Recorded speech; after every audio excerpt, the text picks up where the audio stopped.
តាំងពីទូចម៉ែបង្រៀន SC អីឲ្យពីចានបើក្មេងវាឆ្លាតហត់តែសន្ទូចក៏វាអាចទូចត្រីបានយើឥឡូវនិយាយទៅអត់ឡើយក៏វាអាចទូចត្រីបានដៃពីរជើងពីរបើគេធ្វើបានមិនក៏ឯងធ្វើមិនបានពាក់ស្បែកជើងផ្ទាត់គាត់អាចឆ្កែណាតែមើងងាយទេហៅខ្មោចដំជ័យជ្វាមកវាយគ្នាជាមួយពួកព្រាយជួយផងបងច័ន្ទមនីខ្ញុំតយពីដាក់ឲ្យអ្នកឯងចុកចម្រៀង KODOT សង្កាត់បឹងកក់ពីទុកអញក៏លុបដើរលើព្រះច័ន្ទអាចហៅខ្ញុំ Michael Jackson ដល់ថ្ងៃនេះព្រោះតែខ្ញុំតាន់ក្មេងយើងមានពូជពងសប្តាហ៍ទៅណាមណាក៏យើងសំខាន់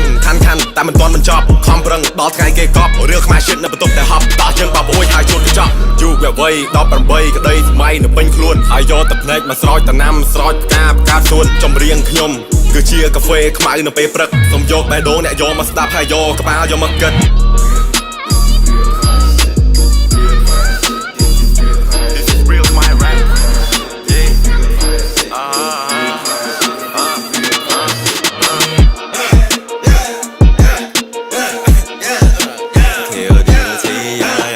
កំងកាហ្វេខ្មៅមួយយកក្តីសង្ឃឹម 100%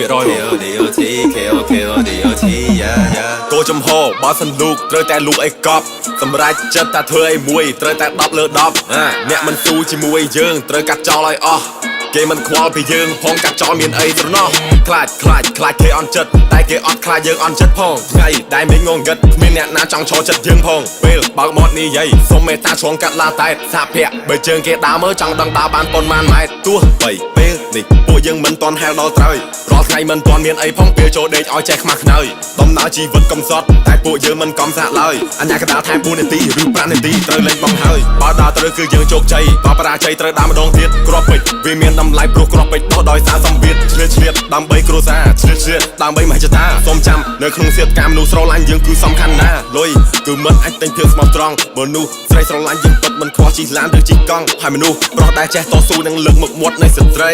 ដែលនៅជាមួយយើងយូរនឹងលើកមុខមាត់របស់ប្តី Let's go